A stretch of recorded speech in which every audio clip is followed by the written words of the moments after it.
মানুষের শরীরের যে সমস্ত অবাঞ্ছিত পশম বা লোম আছে, যেগুলো ছাঁটার, যেগুলো কাটার, পরিষ্কার করার নির্দেশ আসছে, সেটা বগলের নিচের পশম হোক, নাভির নিচের পশম হোক, এগুলোকে পরিষ্কার করার জন্য আজকাল হেয়ার রিমুভাল পাওয়া যায়।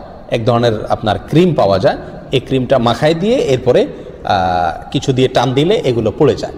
এখন এই হেয়ার রিমুভাল ইউজ করে এটাকে পরিষ্কার করা জায়েজ আছে, নাকি এখানে ব্লেড ইউজ করতে হবে, কেঁচি ইত্যাদি ইউজ করতে হবে? উত্তর হলো হেয়ার রিমুভাল ইউজ করা যাবে, কোনো অসুবিধা নাই। আমাকে এই পশমগুলো পরিষ্কার করতে হবে, কিভাবে করব সেটা আমার ব্যাপার।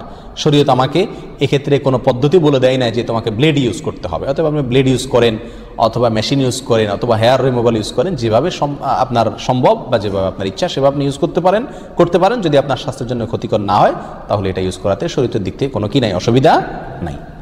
40 দিনের বেশি যদি কেউ নাভির নিচের লোম পরিষ্কার না করেন তাহলে সেক্ষেত্রে তার সালাত কবুল হবে না, তার নামাজ হবে না। এরকম একটি মাসআলা আমাদের সমাজে প্রচলিত আছে।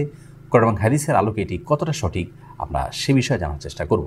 প্রথম কথা হলো, হাত পায়ের নখ ছোট করা, গোপ ছাঁটা ছোট করা, বগল এবং নাভির নিচের পশম পরিষ্কার করা, এটাকে চেঁচে ফেলা, এটি সকল নবী রাসূলগণের প্রতি আল্লাহ রাব্বুল আলামিনের পক্ষ থেকে আরোপিত কমন একটি বিধান ছিল।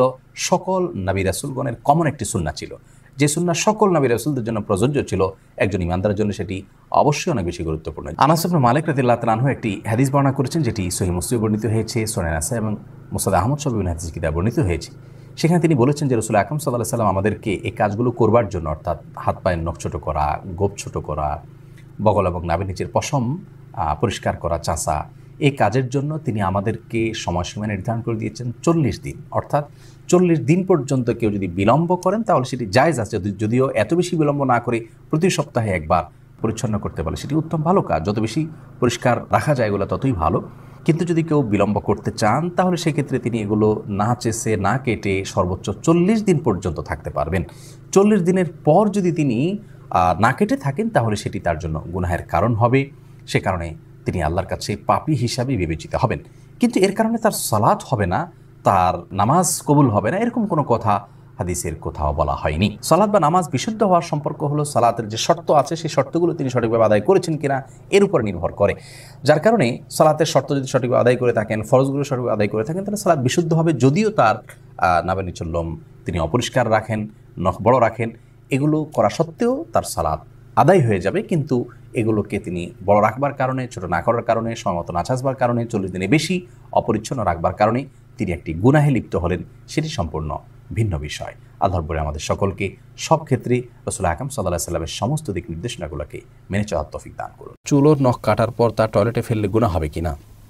ভাই তুহিন, আমাদের শরীরের চুল, নখ ইত্যাদি কেটে সেটা যদি আমরা টয়লেটে বা ওয়াশরুমে ফেলে দেই তাহলে তার কারণে গুনাহ হবে না, কিন্তু কাজটি অনুত্তম, মানে ভালো নয়। একজন মুসলিম তার শরীরের কোনো অঙ্গ প্রত্যঙ্গ, চুল, নখ ইত্যাদি এগুলো যদি কাটার প্রয়োজন হয় কেটে তিনি সেটাকে যদি কোনো মাটি ইত্যাদির নিচে পুঁতে রাখতে পারেন সেটা ভালো, উত্তম। কারণ অনেক সাহাবী থেকে এই ধরনের আমলের কথা পাওয়া যায়। কিন্তু যদি কেউ এটা করতে না পারেন, বরং ডাস্টবিনে বা অন্য কোথাও ফেলে দেন, তাহলে এই ফেলার কারণে তিনি গুনাহগার হবেন না, পাপী হিসাবে বিবেচিত হবেন না, বড়জোর উত্তম কাজ করেননি। এটি যেহেতু মানুষের শরীর আল্লাহ রাব্বুল আলামিন মানুষকে সম্মানিত করেছেন, মর্যাদা দিয়েছেন, এই জন্য চুল, নখ এগুলো তার অঙ্গ। তো এই অঙ্গকে অসম্মানজনক জায়গায় না ফেলাটা উচিত, উত্তম। বাট যদি কেউ ফেলেন তাহলে বড় কোনো গুনাহগার হয়েছেন এমনটি বলার কোনো